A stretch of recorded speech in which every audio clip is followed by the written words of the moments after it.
एक अद्भुत सैनिक और एक पौराणिक कहानी का नायक, तुम्हारा भाई जिसे देवता मानते हैं, जब वो आएंगे, और वो जरूर आएंगे,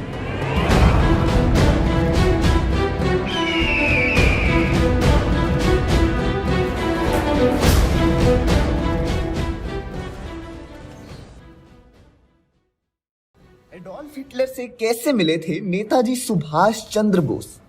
क्या थी हिटलर की रियलिटी? हेलो दोस्तों, आप सभी का स्वागत है बॉलीग्राड स्टूडियोज में। आप सभी ने हाल ही में रिलीज हुई फिल्म RRR तो देखी ही होगी।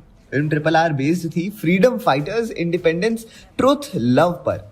वहीं इस फिल्म ने ना ही सिर्फ साउथ इंडस्ट्री का बल्कि पूरे इंडियन इंडस्ट्री के साथ साथ इंडिया का भी नाम रोशन किया है। फिल्म RRR बेस्ड थी फ्रीडम फाइटर की स्ट्रगल और मेहनत पर। और जब फ्रीडम फाइटर्स की बात आ रही है तो क्या आप जानते हैं कि सुभाष चंद्र बोस ने ब्रिटिश को इंडिया से भगाने के लिए किससे हाथ मिलाया था? अगर नहीं है तो आइए जानते हैं। जैसा कि हमने आपको बताया था कि सुभाष चंद्र बोस और एडोल्फ हिटलर की एक दूसरे से दोस्ती हो गई थी। अब हम ये जानते हैं कि उनकी मुलाकात, उनकी दोस्ती कैसे हुई थी। कहा जाता है कि दुश्मन का दुश्मन दोस्त होता है और इसी बेसिस पर सुभाष चंद्र बोस एडोल्फ हिटलर से मिलने चले गए थे। वो जर्मन पहुंचे और पहुंचने के बाद उन्होंने एडोल्फ हिटलर से मिलने का आग्रह किया। तब एक दिन वो उनसे मिलने गए, जिसके बाद वो एक पर्सन से मिले और कहा कि आप असली एडोल्फ हिटलर नहीं है। तब एक और इंसान उनसे हिटलर बन के मिलने आया। तब भी सुभाष चंद्र का यही जवाब था कि वो एडोल्फ हिटलर से मिलने आए हैं।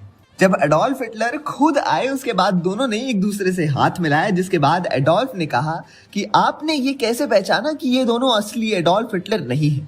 इस पर सुभाष चंद्र बोस ने कहा कि वो जब यहाँ आए तो इन दोनों ने हाथ मिलाने के लिए अपना हाथ पहले ही आगे कर दिया, जबकि जो इंसान आग्रह करने आता है वो पहले अपना हाथ नहीं बढ़ाता है।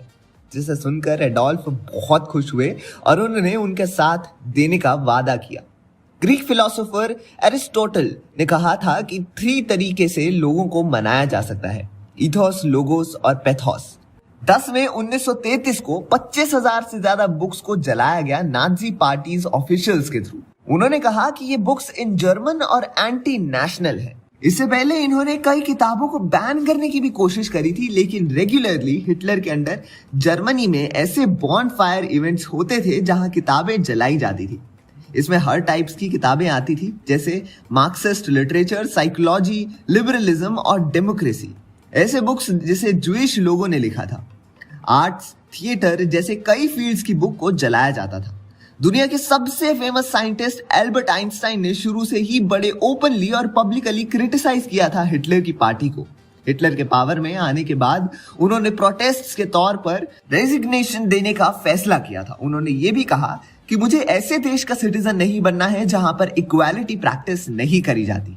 इसी दौरान जर्मनी के बिकाऊ मीडिया ने एल्बर्ट आइंस्टाइन के खिलाफ फर्जी खबरें छापी गई। उनके खिलाफ ऐसे कार्टून्स छापे गए जहां पर उनकी नोज एक ज्यूइस की तरह बनाई गई। इतना ही नहीं, नाजी पार्टी के लोगों ने बर्लिन में एल्बर्ट आइंस्टाइन की साइंटिफिक रिसर्च पेपर भी जला दिए थे। एल्बर्ट आइंस्टाइन को अपनी जान बचाने के लिए कई देशों में भटकना पड़ा। हिटलर जर्मन्स के अंदर एक डर क्रिएट करता था, जिसमें वो ये दिखाते थे कि वो उन्हें प्रोटेक्शन प्रोवाइड कर रहे हैं, वो उनके भगवान है, उसके बिना उसका कुछ नहीं है। ऐसे ही SS राजामौली भी अपनी फिल्म से हिस्ट्री की बहुत सारी सच्चाई को दुनिया के सामने ला रहे हैं। वेल, अब देखते हैं कि आखिर RRR कितना कमाल और धमाल मचाती है।